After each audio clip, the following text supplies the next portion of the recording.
Pamalaking regalo. Kaya yung free will na yun, that is constantly abused by man and woman. Yun ang nangyayari. Kaya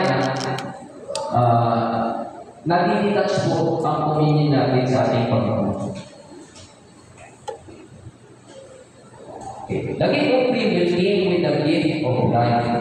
However, man in exercise of his given free will rejected his creator by sinning.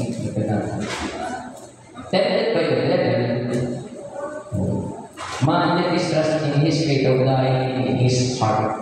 Ito na po. Since then, man has continued to offend God and go against his ways.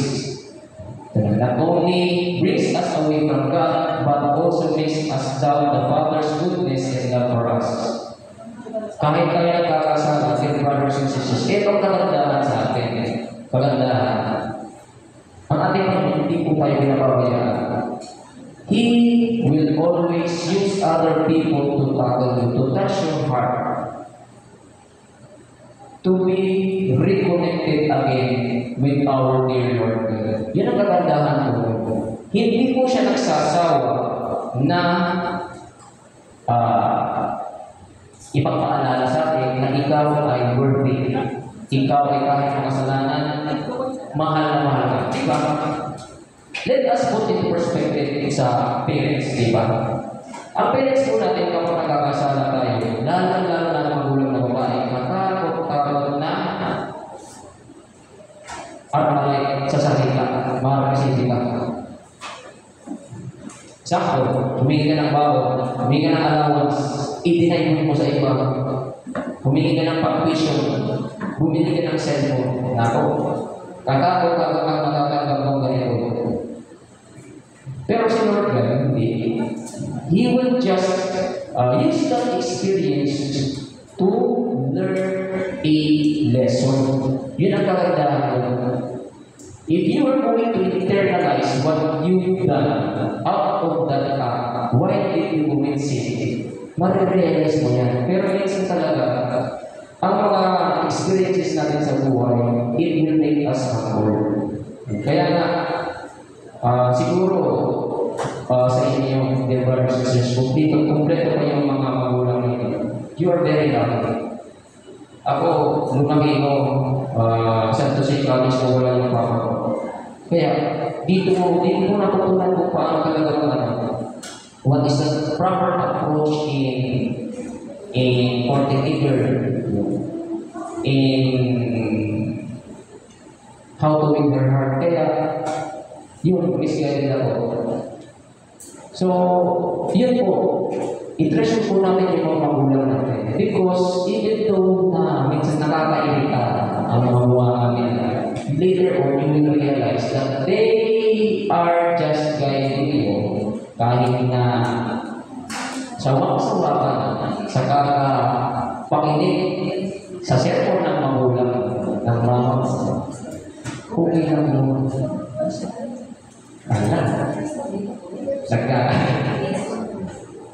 Okay lang yun, dear brothers and sisters. Kaysa sa yung experience na ibigay sa inyo ng Panginoon, yun ang medyo mabigat. Minsan talagang napakabigat kung ikaw ay may bigyan ng experience ng karanasan ng Panginoon na hindi mo makaya. Pero, He will truly guide you. God's love saves. Or 2. God's love saves. We are redeemed. The parable of the lost son describes the forgiving love of God. The central figure is the Father. And the central message is the Father's prodigal son. Ito po yung ganda ng prodigal son. Kung saan, hindi pa mapatay yung magulang, kinuha na yung mana, pumunta sa ibang lugar, nagpakasasa sa pera. Alam niyo rin. This love is a generous love, not just for the younger son, but the elder son as well. The younger son took his inheritance. So, yun ang sinasabi ko kanina, kahit hindi pa patay, kinuha na. As if his father had already died. He suffers misfortune in a distant land and decides to come back after much suffering and prepares for a three-part statement. Ala. Naghanda na, di ba? Kapag tayo nakakasama sa magulang natin, tayo ay magsasanay muna ng ating sasabihin. Iriripatan natin kung anong sasabihin natin. Iriripatan natin si mama natin. Ganun din ang ginawa, dear brothers and sisters, doon sa prodigal son. O, ito yung sinabi na. Nagsanay mo na siya. Ito ang sasabihin niya, Father, I have sinned against heaven and against you. I no longer deserve to be called your son. Treat me as you would treat one of your hard workers. Ganun din tayo, nagsasanay tayo bago tayo humarap sa ating magulang, sa ating papa, lalo sa papa natin. Kaya ba kita na, Pa, ako, huwa kasalanan. Ganyan din tayo. Lahat natin ko ba ito? Na-identify ko dito. Ganun din pala yung ginagawa natin. When he was still a long way off, his father probably hated waiting every day for his son's return, caught sight of him. He showers the son with hugs and kisses despite how scruffy he must be. His son stammers with his prepared statements. May stammer po siya. But the father asks his servant to put on his sons the best robe to show that he is regarded with highest esteem. Take note of that. Kahit na nagkasala po siya, napakala sa kanyang magulang, winela pa rin po siya. Dress up pa rin siya as if he is already na tao na mayroong mataas na tutunan. To wear a ring on his finger to show that he has authority as son, and to put sandals on his feet to show that he is a son, and not a slave. After sitting na niya, hinapag siya sa kanyang ama. Sinuutan, tapos binigyan ng mamahaling linis ng kawan. Tingnan daw that the father had shown to the son who committed a sin. Ito, hindi ordinary sin, grave sin pa. The elder son, hindi ko dito natapos, the elder son is jealous of the younger brother, returns and refuses to enter the house, and he becomes self-righteous. So, anong nangyari dito, dear brothers and sisters? The father reaches out to that elder son and assures him. Sinabi niya, anak, ang lahat ng akin ay sa iyo. Para kung wala ng jealousy, that is how God is showing His love to us. Parehas lamang po ito doon sa kwento na para po prodigal son. Ganun tayo. This parable illustrates how God passionately loves His children. Diba? Kapag kayo nagkakasala sa ating mga magulang, ilang beses patatawagan kayo with matching correction, with matching strategy on how you are not going to do that mistake again. But sa atin, minsan, paulit-ulit ginagawa natin. When we sin, God is not indifferent or distant with us. So, take note of that. Kapag tayo nagkakasala, hindi po siya malayo sa atin. He awaits our response to Him as He constantly draws us back to Himself to restore our fellowship with Him. Kaya nga, di ba, kung nagkakasala tayo, tama, iniinom mo. May mga tao ginagamit ang ating Panginoon para i-reach out na yung ginagawa ninyo in the moment of committing that certain act which is wrong. Tama na. Kung tama, hindi mo mag-isip-isip rin kami. Minsan kaya ang mga barbaro takaragalan. Ako kita markadan, talagang tunay na kuwatan. Kung kita markadan, talagang may influence ka na na. Di mo pag-iuna sa bagay na di ka naman which is good. Yun ang mga tao ginagawa ng ating Panginoon para magkilig tayo towards righteousness.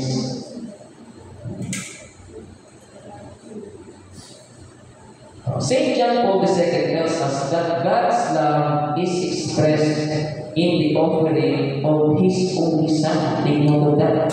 Jesus is God's beloved, being the Son who redeems His acts unredempted. For God so loved the world that He gave His only Son, so that everyone who believes in Him might not be perished, but might have eternal life. Kaya nga dito nasa process. Di ba? Kapag nagsisipa po tayo, di ba nag-stretch out ang kamay ni Hesus Kristo. Take note, nakapako sa cross. If you constantly see that cross na nakapako si Jesus Christ, doon mo ma-realize ganun kahaba ang pagmamahal na sa iyo. Inaakay ka para lamang ikaw ay hindi na magkasawa ng Lord. So, sa to say, minsan dinidisregard lamang po natin yun. But that cross na kung saan si Jesus Cristo ay namapapaw, yun ang pinaka-ultimate sacrifice na ginawa ng ating Panginoon para tayo ilakay lamang sa pagkakasawa. For God did not send His Son into the world to condemn, to judge the world, but that the world might be saved through Him. Jesus Christ, our Redeemer, forgives our sins and restores us to communion with God. So siya po ang nagiging link po natin para ma-restore po natin yung personal relationship with Him. Yung relationship po natin sa Panginoon ma-restore. Because Jesus Christ served as our bridge para ma-restore po na yung relationship po natin sa ating Panginoon. Kaya napaka-swerte po natin only if we realize that the Lord God sent His only Son to redeem us. Iakay po God. Then another, God's love sustains. So God is the giver of life. And since life came from Him, it also through Him that we are sustained in life. Thus, He gives us the Holy Spirit through Jesus, as seen in John chapter 14, verse 26-27. So ito po, yung Holy Spirit na ibinigay po sa akin after He ascended into heaven. Ito rin po ay tinatawag na advocate, the Holy Spirit, and that the Father will send in the name, in His name, that He will teach you everything and remind you that all that I told you. Ito na po yung Holy Spirit na ibinigay po sa atin ng Panginoon para i-guide tayo sa pang-araw-araw natin ginagawa. Especially if we are making decisions every day. Di ba? Anak, example po nito, bababa pa lang tayo. Bababa na ba ako? Kaya lang, bababa na ako. Tapos tayo wala, tulog pa rin. Kaya ang result, late sa trabaho o late sa school. Yun po. This Holy Spirit, mga dear brothers and sisters, sorry ha, ginawa ko. Ito po yung isinan po ng ating Panginoon para iklit po tayo. Kaya nagkakaroon po tayo ng tawag ito, calling through prayer. Kapag nagdadasal po tayo, dito nag-i-start ang paglagay po sa atin ng ating Panginoon. So the question is, how often do you pray? How often do you call the Holy Spirit? How often do you call our dear Lord God to guide you in your everyday actions, in your everyday doing? Nagagawin mo pala, pinaplano mo. Kaya minsan, di ba? May mga bagay-bagay na hindi yung ini-expect po natin hindi nangyayari because we did not ask the guidance from our dear God. May mga bagay-bagay na ini-expect po niya asahan mangyayari, hindi. Why? Because we did not connect ourselves to God through prayer. Yun po ang pinaka-importante po natin dito. Pray, pray, pray. Do not let your hearts be troubled or afraid. The Holy Spirit who has spoken through the prophets is called by many names. So, ito na po yung Holy Spirit. St. Paul calls the Holy Spirit the Spirit of promise, the Spirit of adoption, the Spirit of Christ, the Spirit of the Lord, and the Spirit of God. St. Peter calls him the Spirit of glory. So, maraming pangalan po yun. The Lord pours out His Holy Spirit abundance to us. It is through the Holy Spirit that we are empowered to face life ahead. Kaya nga, ito po, di ba nabanggit ko kanina, kaya nga hindi tayo nare-record eh. Yung mga plano natin sa buhay, hindi mo nagtatagumpay because we are not connected to our dear God. The power of the Holy Spirit infused us in baptism. With its full release and confirmation, it enables us to overcome the world, the flesh, and the work of the evil spirits. So furthermore, it is the Holy Spirit who intercedes for us in prayers. It is He who, through words and symbols, unites us to Christ in sacraments. It is through Him in the parishes and ministry that our community and the church are built up. Nakabase po dito. We bear fruit in our marriage and family, work, service, and social relationships, and through the Holy Spirit. Kaya nga, di ba? Nakano po kanina, how often do you pray? So, kapag dati dito, we encourage everyone, every decision that you make, always consult Him. Every plan that you are going to do, going to execute, always pray. Because, kahit hindi man yan mangyayari sa inaasahan mo, at least malapit din sa katotohanan. Especially, last 2022, I applied for a promotion using my all of my resources. But, nangyari? Wala. Hindi po yun nangyari sa plano ko. Ang plano ko, noong 2022, magkaroon ng bahay, and at the same time, mapromote. Ang nangyari lang doon, nagkaroon lang ako ng bahay. So, taon, 2023, apply again for promotion, hindi pa rin nangyari. So, during that time, talaga ito, so, pray. But, hindi pa rin nangyari. Later that year, 2023, last year pa lang, apply again ako. Through God's time, ibinigay niya sa akin. Never cease praying, dear brothers and sisters. Kahit hindi man naman yung mangyari, may plano pa rin sa inyo yung Panginoon. Kaya nasabi sa akin, kung hindi pa yung ibibigay sa iyo, matutuwa makikita. Because God is molding you to be patient. God is molding you to something to receive bitterly way ahead. Kaya nga minsan, yung mga tao na discourage agad-agad, especially starting a business, promotion nila, applying for work, di na nakakapagod. Kung hindi man lang yung ibigay sa iyo, just wait for the right time. God will give it to you. Kung hindi ka pa rin nagkakajowa, nagkakajowa ka, continue praying. Continue pray lang. Kaya siguro hindi ka binibigyan ng jowa ni Lord God kasi hindi mo na binibigyan yung description kung ano gusto ng jowa. Lakad generally speaking. Kaya dapat isipin kayo sa prayers ninyo. Magdasal ka, Lord, sana Lord, hindi po kuma-aksidente. Nangyari man, naka-aksidente ka. Si Lord, at ano pala ginay mo? Naka-aksidente, hindi naka-aksidente, naka-aksidente man Lord ka. So you must be complete. Complete din yung mga ginay mo. Kaya minsan, some of our prayers are not answered. And some of our prayers are not answered because He is preparing you to receive something bigger.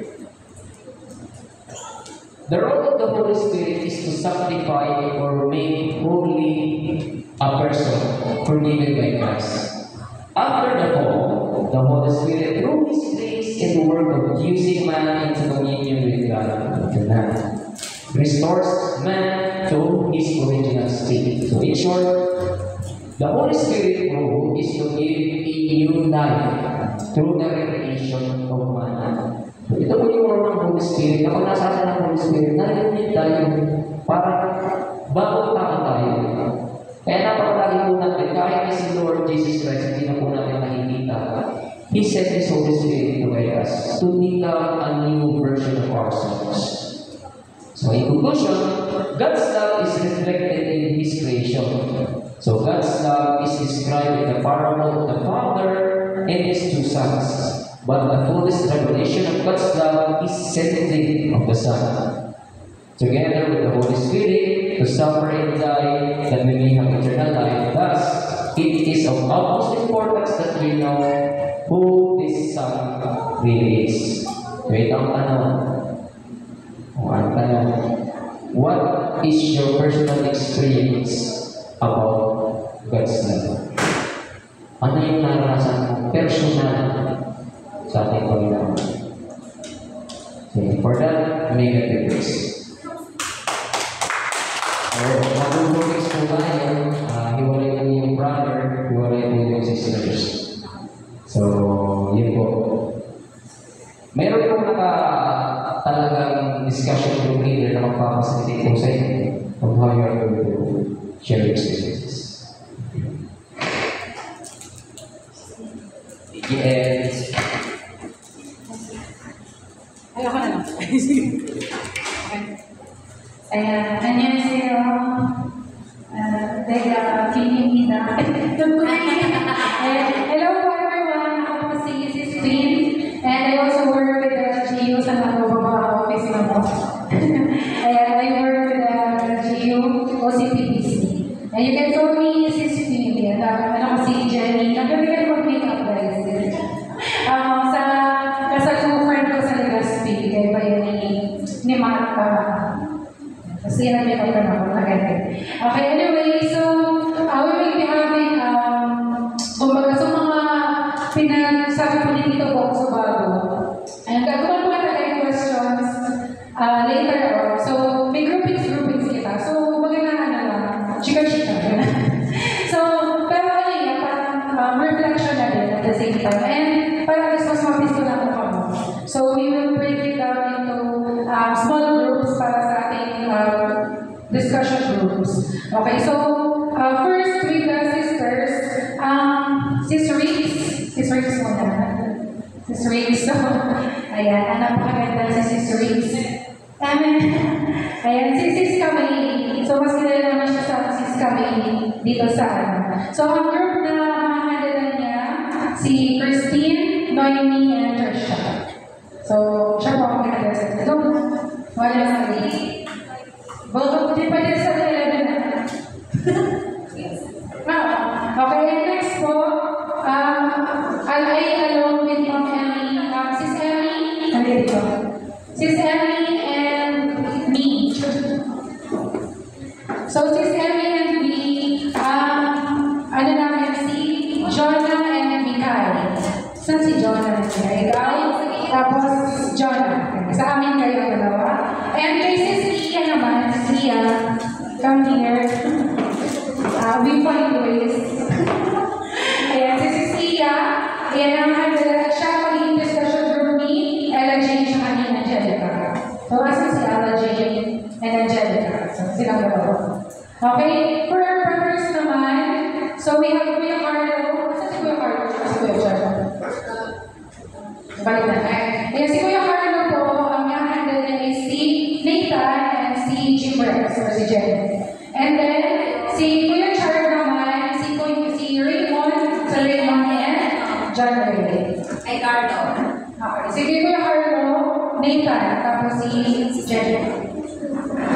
Okay? Wait lang, wala ko si Kuya Carlo.